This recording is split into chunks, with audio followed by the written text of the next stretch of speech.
This is a portal connecting our reality with alternate space-time continua. Correct. You know, I'm a 45-year-old space nerd. Galactic Coast Power Hour. Them things look hot. Power Hour. There is a space age quality to them. They're all we can afford. We think right here is the way to go. You know, free. Galactic Coast Power Hour. Welcome to the Galactic Coast Power Hour with John Ennis and Mighty Mike Taylor, the Galactic Guys. Each and every one of us is a crew member here on Spaceship Earth. On Vinyl Draft Radio.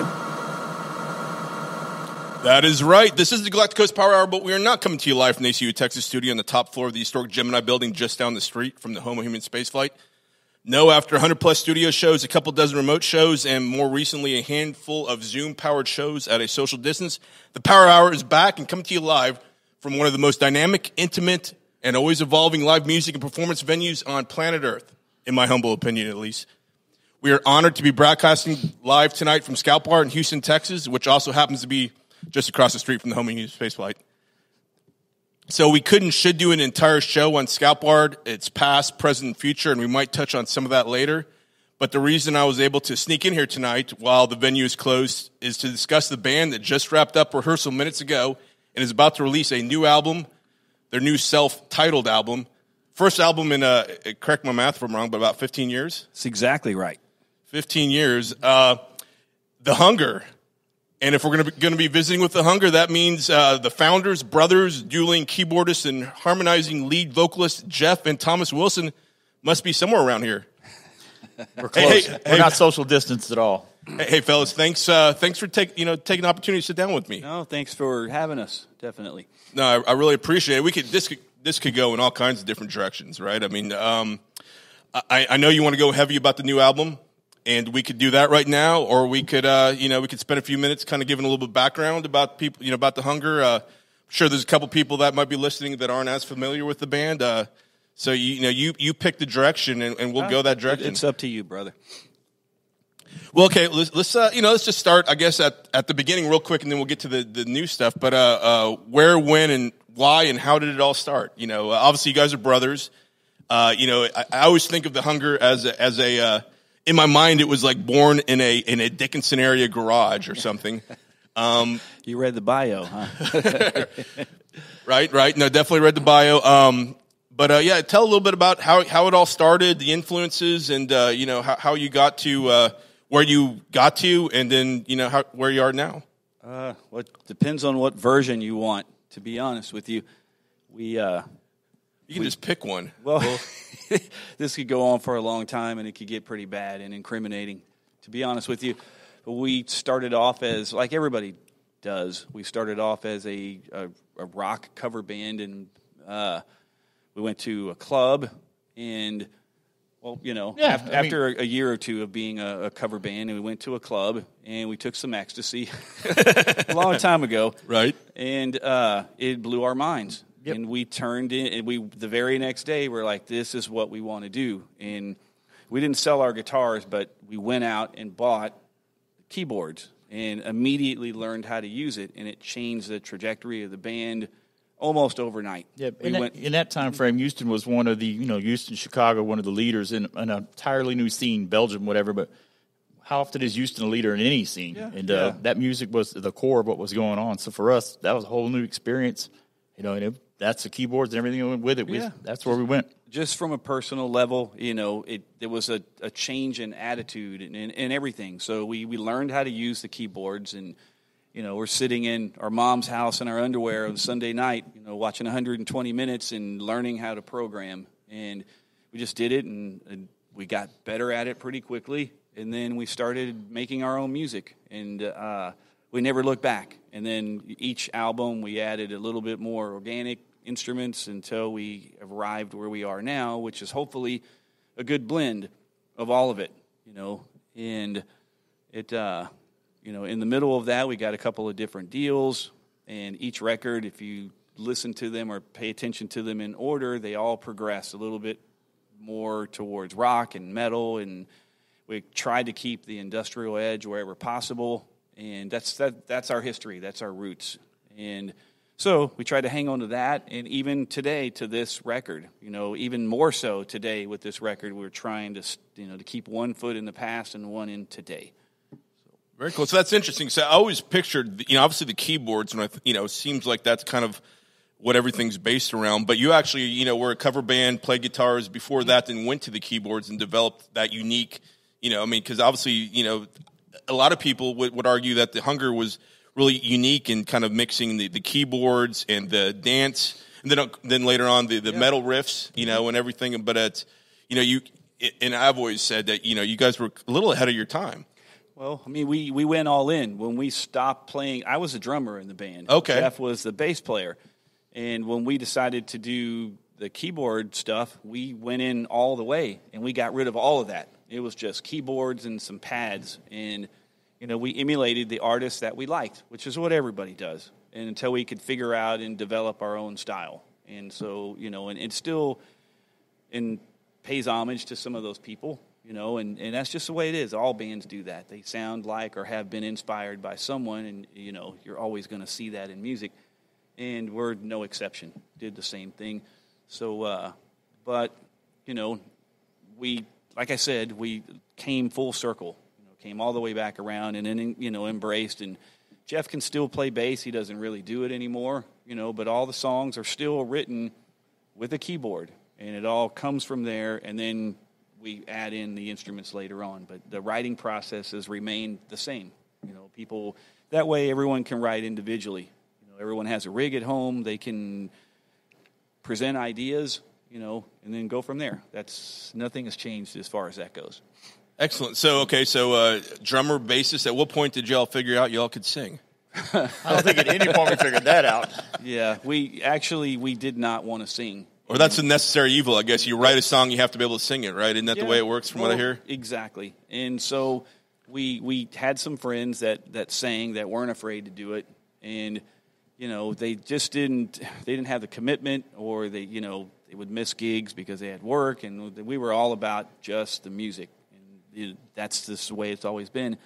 And so eventually we got tired of the rotating door of vocalists. We're like, what, let's try this ourselves.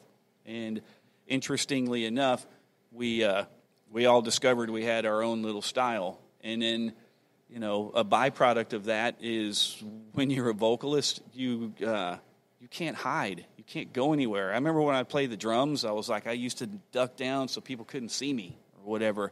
When you're in front with the microphone in your hands, you can't escape it. There's nowhere to go, and it does something to you. It's like if you're afraid of jumping, if you're afraid of heights, you jump out of a plane. After the 10th or 15th time, you're not afraid of it anymore. And so everyone in the band sang a song, and it helped us come out of our shell and become performers instead of dudes just standing real still, trying not to focus on the fact that people are staring at you. And so it helped create, in my opinion, make us into entertainers as well as musicians. And so that's why if you ever wondered on the first two records, why the hell are there so many different people singing? It was by design. It was to bring everyone out of their shell and create better performers. I think that it paid, it worked. Oh, wow. Okay. Yeah. So, little things like that. I mean, it's just, there's nowhere to hide. When you're standing in front of the stage with the mic, you have to accept your reality and figure out how to deal with it. And eventually you start to crave it and you become good at it, but it doesn't happen overnight. So no longer any anxiety getting up on stage? Not at all. No, it's okay. It's more of, I hope I don't say anything stupid or whatever. Now I just talk too much instead of not at all. So what's y'all have obviously performed all over the country. What do you have a couple tours in mind that were a favorite tour or a great experience or maybe not so great experience? There's a ton of all of those. I mean, yeah. We always fall back to what seems like a very stock answer, but for us, it wasn't stock at all. I mean, when we were kids, not very many kids when they're 6, 7, 8, 9 years old, whatever, get Kiss records for, and their parents go, hey, you can have this. So, we had that Kiss Alive 2 record, whatever. We looked at it as kids, tried to be them, et cetera. So when we got that tour, the reunion tour, went out on the road and did all these arenas. I mean, that was like a dream come true. And, it didn't hurt that the members of the band, like Gene Simmons in particular, he paid special attention just to jacking with us every day. Yeah. It was all friendly banter. It was good stuff. He's right about that. That was a bucket list thing, and I used to ask my mom to take me to a Kiss concert when I was 10 years old, and she refused to do it.